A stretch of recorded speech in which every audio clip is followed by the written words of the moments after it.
अच्छा जी, क्या आप इस इंडिकेट क्वेश्चन को सॉल्व कर सकते हैं? क्वेश्चन क्या है? क्वेश्चन है कि the slope of momentum time graph gives us velocity, acceleration, force, displacement. अगर आपको मोमेंटम और टाइम के दरमियान ग्राफ गिवन हो इस तरह, तो आप इसका स्लोप जब कैलकुलेट करेंगे तो आपका रिजल्ट क्या होना चाहिए? और दूसरा क्वेश्चन ये है कि आप इस क्वेश्चन को सॉल्व कर सकते हैं। A force of 10 dyne acts on a body of 2 gram. The acceleration produced in a body is 2 metre पर सेकंड स्क्वायर होगी या 5 मीटर पर सेकंड स्क्वायर, 2 सेंटीमीटर पर सेकंड स्क्वायर होगी या 5 सेंटीमीटर पर सेकंड स्क्वायर। इस किस्म के इंडिकेट क्वेश्चन और इस जैसे मजीद इंडिकेट क्वेश्चन के लिए मेरे साथ रहिए। चलो स्टार्ट करते हैं। ठीक है, आज इंडिकेट क्रैश कोर्स का लेक्चर नंबर 8 है और आज हम बात करेंगे न्यूटन लॉस पे। कौन से पॉइंट्स है जो हम डिस्कस करने वाले हैं? Newton first law, Newton second law, Newton third law हम डिस्कस करेंगे। इसमें क्या होगा, इसकी जो स्टेटमेंट है इसके हवाले से बात होगी, फार्मूला, वेलोसिटी टाइम ग्राफ के हवाले से बात करेंगे, मोमेंटम टाइम ग्राफ, कंडीशंस क्या है इसके हवाले से बात होगी, एग्जांपल्स क्या है, ग्राफ्स इंपॉर्टेंट इसकी क्या है, डिफरेंट यूनिट डिस्कस करेंगे, इंडिकेट ट्रैक्स और इसके साथ साथ एमसीक्यूज भी सॉल्व करने की कोशिश करेंगे। तो चलो स्टार्ट करते हैं। अच्छा जी, सबसे पहले बात करेंगे Newton first law of motion के हवाले से। Newton first law of motion को लॉ ऑफ इनर्शिया भी कहते हैं। तो first law Newton first law of motion क्या है? इसका मतलब ये है कि in the absence of external force, जब किसी भी सिस्टम पे, किसी भी बॉडी पे एक्सटर्नल फोर्स जीरो होगा तो अपने स्टेट ऑफ रेस्ट को कंटिन्यू रखेगा, या स्टेट ऑफ रेस्ट को कंटिन्यू रखेगा, या यूनिफॉर्म मोशन को आर, ठीक है, या यूनिफॉर्म वेलोसिटी के साथ अपने मोशन को कंटिन्यू रखेगा। ठीक है, तो जब भी नेट एक्सटर्नल फोर्स जीरो होगा किसी बॉडी पे, a body will continue state of rest और यूनिफॉर्म मोशन। तो जब किसी बॉडी पे नेट एक्सटर्नल फोर्स जीरो होगा, अपने state of rest uniform motion को कंटिन्यू रखेगा। ये है Newton first law of motion की स्टेटमेंट और इसको लॉ ऑफ इनर्शिया भी कहते हैं। इसका फार्मूला क्या है? तो देखिए, जब नेट एक्सटर्नल फोर्स किसी भी बॉडी पे जीरो होता है, जब नेट एक्सटर्नल फोर्स किसी बॉडी पे जीरो होता है तो इसमें जो नेट एक्सेलरेशन है वो भी जीरो होगी। और जब किसी बॉडी पे नेट एक्सेलरेशन जीरो हो तो इसका मतलब ये होता है या तो ये बॉडी कंप्लीटली रेस्ट में है, और या यूनिफॉर्म मोशन यानी यूनिफॉर्म वेलोसिटी के साथ मोशन में है, यूनिफॉर्म मोशन में है। ठीक है, तो this is Newton first law of motion. इसको हम डिफाइन करते हैं एज लॉ ऑफ इनर्शिया भी। ठीक है, अब इसके लिए कंडीशंस क्या है, कौन से कंडीशन इसके लिए एप्लीकेबल होंगे? जब हम Newton first law of motion को यूज करेंगे तो कहाँ कहाँ पे यूज करते हैं, कैसे कैसे यूज करेंगे? ठीक है, अच्छा जी, सबसे पहले बात यह है कि फोर्स जीरो होना चाहिए, एक्सेलरेशन जीरो होना चाहिए, तभी हम यूज करेंगे। ठीक है, दूसरी जो कंडीशन है वो क्या है कि बॉडी या रेस्ट में हो या यूनिफॉर्म मोशन में हो। ठीक है, मोशन हो लेकिन यूनिफॉर्म मोशन या यूनिफॉर्म वेलोसिटी के साथ मोशन में हो, तभी हम इस्तेमाल करेंगे। ठीक है, तीसरी जो बात है कि जो फ्रेम ऑफ रेफरेंस जिसमें हम इसको अप्लाई कर रहे हैं वो इनर्शियल होना चाहिए। फ्रेम ऑफ रेफरेंस क्या होगा? इनर्शियल होगा। अब आप लोग कहेंगे कि इनर्शियल फ्रेम क्या होता है? तो इनर्शियल फ्रेम वो होता है जो रेस्ट में होता है या कांस्टेंट वेलोसिटी से मूव करता है। फॉर एग्जांपल, ये एक कोऑर्डिनेट सिस्टम है, एक्स वाई और जेड। जब हम कोई मेजरमेंट लेते हैं तो इस ओरिजिन के लिहाज से लेते हैं कि यहाँ पे कोई ऑब्जर्वर खड़ा है और वो ऑब्जर्वेशन कर रहा है। अब अगर ये फ्रेम रेस्ट में हो या यूनिफॉर्म वेलोसिटी के साथ मोशन में हो, यूनिफॉर्म वेलोसिटी के साथ मोशन में हो, तो इसको हम कहेंगे इनर्शियल फ्रेम ऑफ रेफरेंस। जिस तरह अब जिस कमरे में मैं बैठा हूँ ये रेस्ट में है, क्योंकि किसी भी ऑब्जर्वर से आप पूछेंगे तो वो कहेगा कि ये कमरा रेस्ट में है, तो ये एक इनर्शियल फ्रेम है। इसी तरह अगर कोई गाड़ी है और वो कांस्टेंट वेलोसिटी के साथ एक स्ट्रेट लाइन में मोशन में है तो ये भी एक इनर्शियल फ्रेम है। और इनर्शियल फ्रेम की निशानी ये है कि न्यूटन लॉज जितनी भी है वो सारे इनर्शियल फ्रेम्स में ओबे करेंगे। जब किसी भी इनर्शियल फ्रेम में आप न्यूटन लॉज को अप्लाई करेंगे तो इस फ्रेम में ओबे करेंगे। ये है आप लोग इस तरह जान सकते हैं कि what is inertial frame of reference. अब इनर्शिया क्या है, या हम न्यूटन फर्स्ट लॉ को लॉ ऑफ इनर्शिया क्यों कहते हैं? तो इनर्शिया वो प्रॉपर्टी है किसी जिस्म की, property due to which due to which a body opposes any change in state of rest और यूनिफॉर्म मोशन। किसी भी बॉडी की वो प्रॉपर्टी जिसकी वजह से वो अपनी हालत सुकून या हालत हरकत में तब्दीली के खिलाफ मुज़ाहिमत करता है। फॉर एग्ज़ाम्पल, इस बॉडी को जिसका मास m है, आप इस पे फोर्स अप्लाई करें, इसको एक्सेलरेट करना चाहते हैं, तो आप एक इनर्शिया फील करेंगे कि ये बॉडी नहीं चाहती कि इसका स्टेट ऑफ रेस्ट जो है वो चेंज किया जाए, और जितना उसका मास ज़्यादा होगा उतनी ही इनर्शिया ज़्यादा होगी। फॉर एग्जांपल, एक दीवार है और इसके अगेंस्ट आप फोर्स अप्लाई करना चाहते हैं, इसको मूव करना चाहते हैं, तो आप मूव ही नहीं कर सकती क्योंकि इसका मास ज़्यादा है तो इसकी इनर्शिया ज़्यादा है। क्योंकि जो इनर्शिया है किसी बॉडी के, that is directly proportional to what, mass. जितना किसी बॉडी का मास ज़्यादा होगा उतनी इनर्शिया ज़्यादा होगी। ठीक है, एग्जाम्पल के तौर पर, फॉर एग्जाम्पल इसका क्या है, एग्जाम्पल ये है कि body at rest, a body at rest on A table. किसी भी टेबल पे आप कोई बॉडी रखेंगे तो वो रेस्ट में रहेगी। क्यों? क्योंकि ये अपने स्टेट ऑफ रेस्ट को चेंज नहीं करना चाहती जब तक इस पे कोई अनबैलेंस फोर्स ना हो। दूसरा एग्जाम्पल क्या है, you are pushed forward when a driver apply brakes। जब आप किसी गाड़ी में बैठे हो और जो ड्राइवर है वो ब्रेक्स अप्लाई करता है तो आप आगे की जानिब पुश्ड हो जाते हैं। किसकी वजह से? इनर्शिया की वजह से। क्योंकि आपका जो जिस्म है वो अपनी स्टेट ऑफ यूनिफॉर्म मोशन को कंटिन्यू रखना चाहता है और गाड़ी जो है वो रुकना चाहती है, इसकी वजह से आप आगे की तरफ जो है वो झुक जाते हैं। ठीक है, ये किसकी वजह से? इनर्शिया की वजह से। अच्छा जी, अब Newton second law of motion की बात करते हैं कि फर्स्ट लॉ में हमने ये बात की कि अगर फोर्स जीरो होगा तो फिर क्या कंडीशन होगी, क्या सिचुएशन होगी। न्यूटन सेकंड लॉ में जब एक्सटर्नल फोर्स किसी बॉडी पे एक्ट करेगी, when net external force acts, जब किसी बॉडी पे नेट एक्सटर्नल फोर्स एक्ट करेगा तो क्या होगा, इसमें एक्सेलरेशन पैदा होगी। क्या? इसमें एक्सेलरेशन पैदा होगी। ठीक है, और ये जो एक्सेलरेशन है that is directly proportional to the applied force, means कि आप जितना ज्यादा फोर्स अप्लाई करेंगे ज्यादा एक्सेलरेशन इसमें पैदा होगी। ठीक है, यानी फोर्स डायरेक्टली प्रोपोर्शनल है, एक्सेलरेशन डायरेक्टली प्रोपोर्शनल है फोर्स के, और इनवर्सली प्रोपोर्शनल है मास के।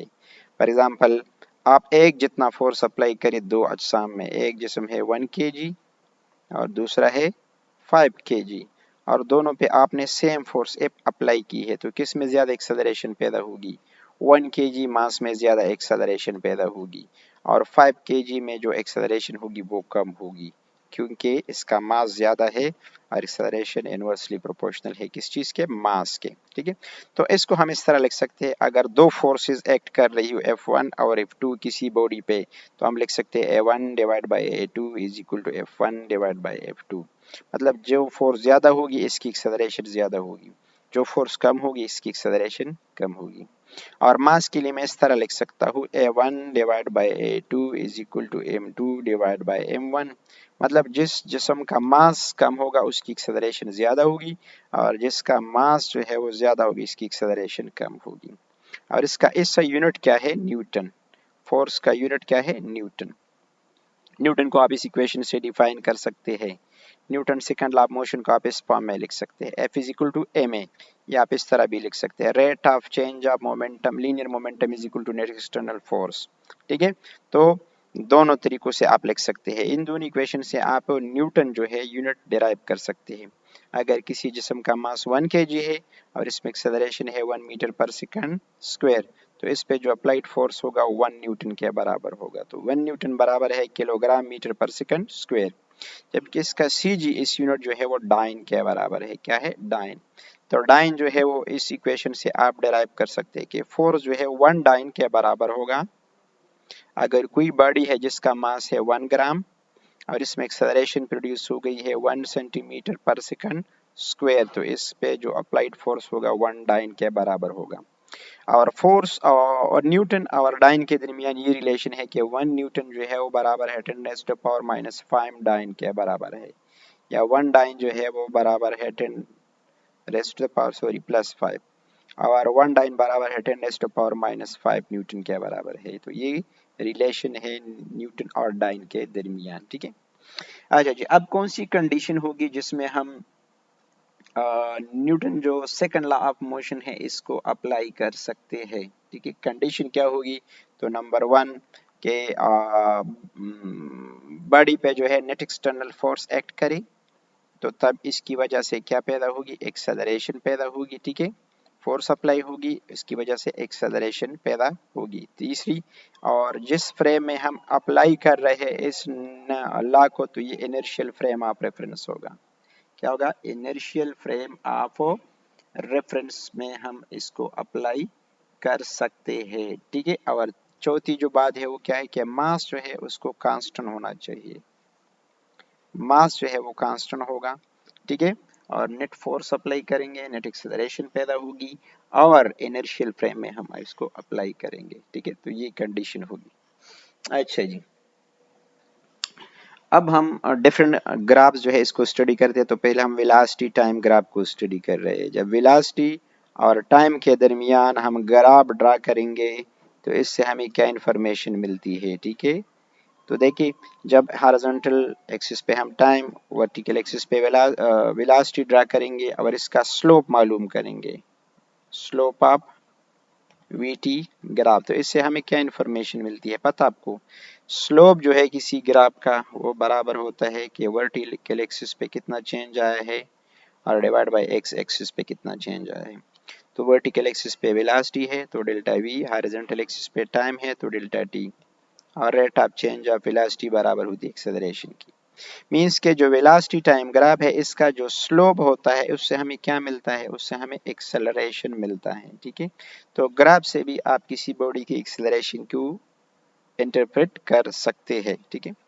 अच्छा, मोमेंटम और टाइम के दरमियान अगर हम ग्राफ ड्रा करें तो इससे हमें क्या इंफॉर्मेशन मिलती है, मोमेंटम और टाइम, यानी वर्टिकल एक्सिस पे हम मोमेंटम लेते हैं, हॉरिजॉन्टल एक्सिस पे टाइम, और इस किस्म का ग्राफ हो तो इसका जो स्लोप होगा वो बराबर होगा delta P divide by delta T, और rate of change of momentum बराबर होता है फोर्स के। मींस इस ग्राफ का जो स्लोप है उससे हमें क्या मिल रहा है, फोर्स। तो आप ग्राफ से उसके स्लोप से फोर्स भी कैलकुलेट कर सकते हैं अगर मोमेंटम और टाइम के दरमियान ग्राफ गिवन हो, ठीक है जी। अच्छा जी, तो ये आप कैलकुलेट कर सकते हैं फोर्स और एक्सेलरेशन दोनों ग्राफ से आप कैलकुलेट कर सकते हैं, ठीक है जी। अच्छा जी, अब इम्पोर्टेंस क्या है, तो इम्पोर्टेंस देखिए कि इस इक्वेशन से हम क्या कौन सी चीज़ कैलकुलेट कर सकते हैं। तो देखिए, एक्सेलरेशन जो है वो कैलकुलेट कर सकते हैं, और एक्सेलरेशन डिपेंड कर रहा है किस चीज़ पे, फोर्स पे डायरेक्टली प्रोपोर्शनल है और मास के इनवर्सली प्रोपोर्शनल है, ठीक है। तो मास और वेलोसिटी, मास गिवन हो फोर्स गिवन हो तो इससे हम एक्सेलरेशन कैलकुलेट कर सकते हैं। तो ये चीज़ आप लोगों ने याद रखनी है, A1 divide by A2 is equal to F1 divide by F2, ठीक है। कि जितना फोर्स ज्यादा होगी एक्सेलरेशन ज्यादा होगी, और A1 divide by A2 is equal to M2 divide by M1, मतलब जितना मास ज्यादा होगा एक्सेलरेशन जो है वो कम होगी, ठीक है। और इसके एग्जांपल्स क्या है, example when you push A, let's say A table, तो क्या होता है, इसमें एक्सेलरेशन पैदा होता है, ठीक है। तो फोर्स की वजह से एक्सेलरेशन पैदा हो गया है, ठीक है। या आप किक करते हो किसी बाल को, जब आप किक करते हो किसी बाल को तो इसमें एक्सेलरेशन पैदा होता है, ठीक है। तो ये किस वजह से, ये फोर्स की वजह से एक्सेलरेशन पैदा होता है। अच्छा, फोर्स के अब दो टाइप्स है, ठीक है। टाइप्स ऑफ फोर्सेस कितनी है, दो टाइप्स के फोर्सेस होते हैं। तो एक को कहते हैं कांटेक्ट फोर्सेस, ठीक है, क्या कांटेक्ट फोर्सेस, और दूसरे को कहते हैं फील्ड फोर्सेस या non contact force. Contact force क्या होता है, जब दो बॉडीज एक दूसरे पे फोर्स अप्लाई करें लेकिन फिजिकली वो एक दूसरे को टच कर रहे हो, तो इसको कहते हैं कांटेक्ट फोर्स। फॉर एग्जांपल, आप किसी भी बॉडी को लेट से पुश कर रहे हो, इस पे फोर्स अप्लाई कर रहे हो, इसमें एक्सेलरेशन पैदा हो रहा है, तो ये क्या है, ये कांटेक्ट फोर्स है। इसी तरह नॉर्मल फोर्स, ये भी कांटेक्ट फोर्स है। फॉर एग्जांपल ये कोई टेबल है, इसके ऊपर कोई जिस्म है, तो ये टेबल इस पे एक नॉर्मल फोर्स अप्लाई करेगा, ये कांटेक्ट की वजह से पैदा हो रहा है। दूसरा टेंशन फोर्स, जब किसी रस्सी के जरिए आप किसी भी बॉडी पे फोर्स अप्लाई करें तो इसको टेंशन फोर्स कहते हैं। फॉर एग्जांपल ये कोई टाई कार है और कोई बच्चा इसको इस तरह खींच रहा है, तो ये जो दोनों के दरमियान फोर्स मौजूद है ये कांटेक्ट की वजह से है, इस वजह से इस टेंशन फोर्स को हम कहते हैं क्या, कांटेक्ट फोर्स। इसके अलावा जो कांटेक्ट फोर्स है वो कौन सी है, फ्रिक्शन फोर्स है। फ्रिक्शन फोर्स ये भी कांटेक्ट फोर्स है। फॉर एग्जांपल एक सरफेस को आप दूसरे सरफेस के ऊपर घसीट रहे हैं, तो इन दोनों सरफेसेस के दरमियान यहाँ पे जो फोर्स मौजूद है अपोजिंग फोर्स, ये भी इस कांटेक्ट की वजह से है, दोनों की कांटेक्ट की वजह से ही। तो ये फ्रिक्शन फोर्स जो है ये भी कांटेक्ट फोर्स है। और दूसरी जो फोर्स है इसको हम कहते हैं नॉन कांटेक्ट फोर्स, या इसको फील्ड फोर्स भी बोलते हैं। क्या, फील्ड फोर्स। जब दो अजसाम एक दूसरे को के साथ फिजिकल कांटेक्ट में ना हो और एक दूसरे पे फोर्स अप्लाई करे तो इसको कहते हैं फील्ड फोर्स या non contact force. For example gravitational force जो है, ग्रेविटेशनल फोर्स एक नॉन कांटेक्ट फोर्स है। फॉर एग्जांपल मून को जमीन अपनी तरफ खींच रही है, लेकिन इनके दरमियान कोई भी फिजिकल कांटेक्ट नहीं है, तो ये फील्ड फोर्स है या नॉन कांटेक्ट फोर्स है। दूसरा इलेक्ट्रिक फोर्स, इलेक्ट्रिक फोर्स, एक चार्ज फॉर एग्जांपल पॉजिटिव है, दूसरे चार्ज पे अट्रैक्टिव या रिपल्सिव फोर्स अप्लाई करे, तो इनके दरमियान कोई कांटेक्ट नहीं है लेकिन पिन भी फोर्स अप्लाई कर रहे हैं। इसी तरह मैग्नेटिक फोर्स, मैग्नेटिक फोर्स एक नॉर्थ पोल एक साउथ पोल पे क्या अप्लाई करता है, एक अट्रैक्टिव फोर्स अप्लाई कर रहा है, लेकिन इनके दरमियान कोई फिजिकल कांटेक्ट नहीं है, तो इसको भी फील्ड फोर्स कहते हैं या नॉन कांटेक्ट फोर्स कहते हैं इसको। ठीक है, अच्छा जी, अब बात करेंगे Newton third law of motion के हवाले से। तीन Newton third law of motion देखिए, पहले हमने बात की जब फोर्स जीरो होगा तो क्या इफेक्ट होगा, दूसरे लॉ में हमने बात की जब नेट फोर्स होगा तो फिर क्या इफेक्ट होगा, यानी एक्सेलरेशन पैदा होगी। अब इस फोर्स का एक और भी इफेक्ट होगा और न्यूटन थर्ड लॉ में हम स्टडी करते हैं, और वो क्या है कि for every action force there is a reaction force. हर एक्शन फोर्स के लिए एक रिएक्शन फोर्स होगा जो मैग्नीट्यूड में बराबर होगा लेकिन डायरेक्शन में अपोजिट होगा। फॉर एग्जांपल है एक बॉडी ए है दूसरी बॉडी बी है, अगर बॉडी ए बॉडी बी पे फोर्स अप्लाई करता है एफ ए बी, तो रिएक्शन में बॉडी बी भी बॉडी ए पे फोर्स अप्लाई करेगी एफ बी ए, और इसको हम इस तरह फार्मूले से लिख सकते हैं F A B is equal to minus F B A. इन दोनों का मैग्नीट्यूड बराबर होगा लेकिन नेगेटिव साइन का मतलब यह है कि डायरेक्शन अपोजिट होगा, यानी अगर एक्शन फोर्स जो है वो अलोंग पॉजिटिव एक्स एक्सिस है तो reaction force along negative x axis होगा। मैग्नीट्यूड बराबर होगा लेकिन इसका डायरेक्शन जो है वो अपोजिट होगा। ठीक है, इसके एग्जांपल्स क्या है, जब हम जमीन पे चलते हैं, वॉक करते हैं, तो क्या होता है, जमीन पे हम एक फोर्स अप्लाई करते हैं बैकवर्ड डायरेक्शन में, ये एक्शन फोर्स है, तो जमीन हमें आगे की तरफ जो है वो कैच फोर्स अप्लाई करती है, ये एक रिएक्शन फोर्स है। ठीक है, इसी तरह एक बलून है लेट सपोज, और इसमें आप लोगों ने हवा भरी हुई है, जिसको आप खुला छोड़ते हैं तो क्या होता है, ये आगे की तरफ एक्सेलरेट करती है। क्यों, क्योंकि जब ये इससे हवा निकलती है तो ये एक एक्शन फोर्स अप्लाई करती है, और यहाँ पे जो मॉलिक्यूल है ये इस पे एक रिएक्शन फोर्स अप्लाई करती है। ठीक है, तो ये आगे की तरफ मूव करती है। इसी तरह एक रॉकेट जो है, रॉकेट का जो मोशन होता है वो किस वजह से होता है कि ये जो गैसेस इससे निकल रही है ये एक्शन फोर्स अप्लाई कर रही है, और ये जो गैसेस है इस पे एक रिएक्शन फोर्स अप्लाई कर रही है, तो इसकी वजह से ये मूवमेंट जो है वो पॉसिबल है। ठीक है, आ जाइए, अब इसके लिए कंडीशंस क्या है कि Newton third law of motion को जब हम अप्लाई करेंगे तो कौन सी कंडीशन जो है वो यहाँ पे अवेल होगी। ठीक है, तो कंडीशन ये है नंबर 1 कि फोर्सेस जो है उनका मैग्नीट्यूड बराबर है लेकिन डायरेक्शन जो है इनका अपोजिट है। फोर्सेस क्या है, are equal in magnitude. Action और रिएक्शन फोर्सेस जो है वो मैग्नीट्यूड में बराबर है लेकिन डायरेक्शन क्या है, अपोजिट है, डायरेक्शन अपोजिट है। ठीक है, तो ये बात आप लोगों ने याद रखनी है। और ये जो फोर्सेस एक्ट करेगी, एक्शन और रिएक्शन, ये सिमल्टेनियस होगी। क्या होगी? सिमल्टेनियस, मतलब जैसी ही बॉडी बी पे फोर्स अप्लाई करे, at the same time B भी ए पे फोर्स अप्लाई करेगी। तो इस तरह नहीं होगा कि एक पहले होगा दूसरा बाद में होगा। ठीक है, सिमल्टेनियसली एक्ट करेगी एक दूसरे के ऊपर। चौथी बात, एक्शन और जो रिएक्शन है इनका नेचर सेम होगा। आप सेम नेचर, इसका क्या मतलब है? इसका मतलब ये है कि अगर एक्शन फोर्स ग्रेविटेशनल है तो रिएक्शन भी ग्रेविटेशनल है। मींस अगर मून जमीन पे फोर्स अप्लाई कर रही है तो ये ग्रेविटेशनल फोर्स है। ठीक है, इसी तरह जमीन अगर मून पे फोर्स अप्लाई करेगी तो ये भी ग्रेविटेशनल है। तो एक्शन और रिएक्शन दोनों ग्रेविटेशनल है। अगर एक चार्ज दूसरी चार्ज पे फोर्स अप्लाई कर रही है और ये इलेक्ट्रिक फोर्स है, तो चार्ज 2 जो है चार्ज 1 पे जो फोर्स अप्लाई करेगी रिएक्शन फोर्स, ये भी इलेक्ट्रिक फोर्स है। अगर एक्शन मैग्नेटिक है तो रिएक्शन भी मैग्नेटिक फोर्स होगा। ठीक है, तो ये बात आप लोगों ने याद रखनी है कि एक्शन और रिएक्शन फोर्सेस जो है वो दोनों सेम नेचर की होगी। इनकी जो नेचर है वो डिफरेंट नहीं होगी। ठीक है, अच्छा जी। और कॉमन जो मिस्टेक करते हैं स्टूडेंट्स, वो क्या करता है, वो ये है कॉमन मिस्टेक कि action and reaction never cancel each other. Action और रिएक्शन एक दूसरे को कभी भी कैंसल नहीं कर सकते।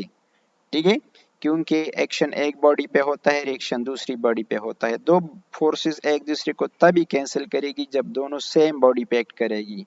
फॉर एग्जांपल, एक फोर्स F1 है, दूसरा F2 है, लेकिन सेम बॉडी पे एक्ट कर रही है, तो इसकी वजह से ये बॉडी जो है बैलेंस हो सकता है, मतलब ये रेस्ट में हो सकता है अगर दोनों फोर्सेस बराबर हो और डायरेक्शन अपोजिट हो। ठीक है, लेकिन एक्शन और रिएक्शन में क्या होता है कि एक्शन एक बॉडी पे होता है, रिएक्शन दूसरी बॉडी पे होता है। तो जब दो फोर्सेस डिफरेंट बॉडीज पे हो तो एक दूसरे को कभी भी बैलेंस नहीं कर सकती। ठीक है, अच्छा जी। एमडीके ट्रिक्स, कुछ ट्रिक्स है ये आप लोगों ने याद रखने हैं जब भी न्यूटन लॉस के हवाले से बात की जाए। तो जब आपसे ये कहा जाए कि अगर नेट फोर्स 0 है तो इसका मतलब है एक्सेलरेशन भी 0 है। ठीक है, लेकिन इसका हरगिज ये मतलब नहीं है, ये हरगिज भी मतलब नहीं है, नॉट नेसेसरी के बॉडी की जो वेलोसिटी है वो भी 0 है। ये ज़रूरी नहीं है, क्योंकि अगर नेट फोर्स 0 है, एक्सेलरेशन 0 है, तो इसका मतलब ये है कि या तो बॉडी रेस्ट में होगी लेकिन या कांस्टेंट वेलोसिटी से मूव करेगी। तो ज़रूरी नहीं है कि हर वक्त जो है वेलोसिटी इसकी 0 हो। ये कांस्टेंट वेलोसिटी से अगर मूव कर रही है तो फिर भी ये Newton first law of motion को ओबे कर रही है। ठीक है, अच्छा जी। दूसरी जो बात है आप लोगों ने ये बात रखनी है, जब आपको वेलोसिटी टाइम ग्राफ गिवन हो तो इसका जो स्लोप होता है वो एक्सेलरेशन के बराबर होता है। इसी तरह आपको अगर ग्राफ गिवन हो मोमेंटम और टाइम के दरमियान तो इसका जो स्लोप होता है वो फोर्स के बराबर होता है। ठीक है जी, जब आपको ग्राफ गिवन हो एरिया और टाइम सॉरी एक्सेलरेशन और टाइम के दरमियान तो इसका जो एरिया होता है इस ग्राफ का वो बराबर होता है किस चीज़ के, वो बराबर होता है चेंज इन वेलोसिटी के। ठीक है, अगर आपको ग्राफ गिवन हो वेलोसिटी और टाइम के दरमियान आपको ग्राफ गिवन हो तो इसका जो एरिया होगा वो बराबर होगा displacement covered by the body के बराबर होगा, या distance covered by the body के बराबर होगा। ठीक है, तो ये चीज़ें आप लोगों ने याद रखनी है। ठीक है, इसके हवाले से। ठीक है, अच्छा जी। अच्छा, अब कुछ इंडिकेट के एमसीक्यूज है उसको सॉल्व करेंगे। इंडिकेट का जो क्वेश्चन मैंने पूछा था आप लोगों से स्टार्ट में, वो दो क्वेश्चन वो भी यहाँ पे हम सॉल्व करेंगे। तो क्वेश्चन नंबर 1 है कि slope of PT graph gives us, अगर आपको एक साइड पे मोमेंटम गिवन हो, दूसरी साइड पे टाइम गिवन हो और इसका स्लोप आपसे कहा जाए तो इसका स्लोप हमें क्या रिजल्ट देता है। ठीक है, तो देखिए हॉरिजॉन्टल एक्सिस पे क्या, वर्टिकल एक्सिस पे क्या है मोमेंटम, तो डेल्टा पी, और हॉरिजॉन्टल एक्सिस पे टाइम है तो rate of change of momentum बराबर होता है फोर्स के। ठीक है, इसलिए हमारा जो करेक्ट ऑप्शन होगा वो क्या होगा, फोर्स होगा। ठीक है, तो ऑप्शन नंबर डी जो है वो करेक्ट ऑप्शन है। Question number 2, slope of velocity time graph, अगर आपको वेलोसिटी और टाइम के दरमियान ग्राफ गिवन हो तो इसका स्लोप हमें क्या रिजल्ट देगा, velocity, acceleration, force and momentum. क्या होता है, तो देखिए होता है ये बराबर होता है delta V divide by delta T, और ये बराबर होता है एक्सेलरेशन के। इसका जो करेक्ट आंसर है वो ये है। अगर आपको डिस्प्लेसमेंट और टाइम के दरमियान ग्राफ गिवन हो तो इसका स्लोप हमें क्या रिजल्ट देगा जी, ये बता सकते हैं delta D divide by delta T, rate of change of displacement, तो ये वेलोसिटी के बराबर होगा। ठीक है, तो ग्राफ के स्लोप से आप फोर्स भी कैलकुलेट कर सकते हैं, एक्सेलरेशन भी और वेलोसिटी भी कैलकुलेट कर सकते हैं। Question number 3, if net force is zero then what happens, अगर आपके पास नेट फोर्स जीरो होगा, ठीक है, तो इसका मतलब है कि क्या जीरो होगा, एक्सेलरेशन जीरो होगा। ठीक है ना, जरूरी नहीं कि वेलोसिटी जीरो हो, क्योंकि बॉडी जो है वो कांस्टेंट वेलोसिटी से भी मूव कर सकती है। अगर नेट फोर्स जीरो हो तो एक्सेलरेशन क्या होगा, जीरो होगा, इसलिए जो करेक्ट ऑप्शन है वो है बी। अच्छा जी, नेक्स्ट क्वेश्चन है कि Newton second law of motion को हम किस तरह रिप्रेजेंट करते हैं। ये delta V divide by delta T है, F is equal to delta V divide by delta T है। ये वाला जो ऑप्शन है delta A divide by delta T है। ये वाला जो ऑप्शन है delta P divide by delta T है, और ये नॉन वाला ऑप्शन है। तो कौन सा जो ऑप्शन है वो करेक्ट है, ठीक है, ए, बी, सी या डी वाला ऑप्शन करेक्ट है। ठीक है, तो अभी आप लोगों ने कहा कि rate of change of linear momentum is equal to net force के बराबर होते हैं, इसलिए जो करेक्ट ऑप्शन है वो है ऑप्शन नंबर सी है। ठीक है, अच्छा जी, नेक्स्ट क्वेश्चन है a force of 10 dyne acts on a body of 2 gram acceleration will be what. देखिए आप देखिए इस इक्वेशन को हम यूज कर सकते हैं, तो एक्सेलरेशन बराबर होगा F is equal to M A, तो A is equal to F divide by M के। तो देखिए यहाँ पे फोर्स अगर आपको सीजीएस यूनिट में गिवन है, यानी डाइन्स में गिवन है 10 डाइन्स, और मास जो है वो ग्राम में गिवन है 2 ग्राम, तो इसकी जो एक्सेलरेशन होगी वो भी सीजीएस यूनिट में होगी, यानी 2 5 दैट 10, यानी 5 सेंटीमीटर पर सेकंड स्क्वायर के बराबर होगी। तो अगर फोर्स और एक्सेलरेशन सीजीएस यूनिट में हो तो मास, तो आप एक्सेलरेशन भी सीजीएस यूनिट में कैलकुलेट कर सकते हैं। लेकिन अगर आपका फोर्स जो है वो एसआई यूनिट्स में से है और मास भी एसआई यूनिट में से है, तो एक्सेलरेशन भी आप लोगों ने फिर एसआई यूनिट में इस्तेमाल करनी है। ठीक है, तो इसका जो करेक्ट ऑप्शन है वो है 5 centimetre square, option number D. Question number 7, A retarding force of 10 Newton acts on a body and comes to rest from 5 meter per second velocity in 2 seconds. The acceleration of the body क्या होगी, तो देखिए acceleration के लिए आप ये equation भी use कर सकते हैं, v is equal to vf minus vi divided by t, यानी फर्स्ट इक्वेशन ऑफ मोशन को आप रीअरेंज करेंगे तो आप ये रिजल्ट लिख सकते हैं। तो देखिए इसकी रेस्ट में आ गया है, तो इसकी फाइनल वेलोसिटी 0 है, इनिशियल वेलोसिटी जो है वो 5 है, और टाइम आपको गिवन है 2 सेकंड, तो -5 डिवाइड बाई 2, तो ये आएगा -2.5। ठीक है, -2.5 पर सेकंड स्क्वायर एक्सेलरेशन है। ठीक है, तो करेक्ट ऑप्शन है वो डी है। यहाँ पे जो फोर्स है कंफ्यूज करने के लिए आपको दिया गया है। ठीक है, आपको कंफ्यूज करना चाहते हैं, आप देखिए मास नहीं है, मास नहीं गिवन, तो ये इक्वेशन आप यूज नहीं कर सकते, F is equal to M A. ठीक है, आप first equation of motion use करेंगे। Question number 8, a force F acts on a body of mass m, the acceleration is a। अगर फोर्स F है तो एक्सेलरेशन a होगी। अगर किसी बॉडी पे जो है फोर्स जो है ना वो वही फोर्स अप्लाई करे लेकिन इसका मास डबल कर दे, 2m कर दे, तो इसकी एक्सेलरेशन फिर कितनी होगी। तो मैंने आपको बताया कि एक्सेलरेशन और जो मास है इनमें इनवर्स रिलेशनशिप है। अगर फोर्स को हम मास को हम डबल कर दे तो एक्सेलरेशन हाफ रह जाएगी। तो इस इक्वेशन को अगर रीअरेंज करें, a1 आपको गिवन है a है, m1 भी आपको गिवन है m है, m2 भी आपको गिवन है 2m है, तो a2 आपने मालूम करना है। तो इस इक्वेशन को आप रीअरेंज करें तो a2 जो है वो बराबर होगा किस चीज के, m1 divide by m2 multiplied by a1। इसमें भी पुट करें, m1 कितना है m, m2 कितना है 2m, और एक्सेलरेशन a है, तो m cancel, a divide by 2 means acceleration जो है वो हाफ रह जाएगी। तो ये करेक्ट ऑप्शन है। ठीक है, अच्छा जी, नेक्स्ट लेक्चर में हम इंशाल्लाह Newton second law of motion और मोमेंटम के हवाले से बात करेंगे। तो अपना फीडबैक ज़रूर देती जाइए, आपको जिस भी लेक्चर में मसला हो इंशाल्लाह नेक्स्ट लेक्चर में हम इसको सॉल्व करेंगे। तब तक के लिए अल्लाह हाफिज़ एंड थैंक्स फॉर वॉचिंग।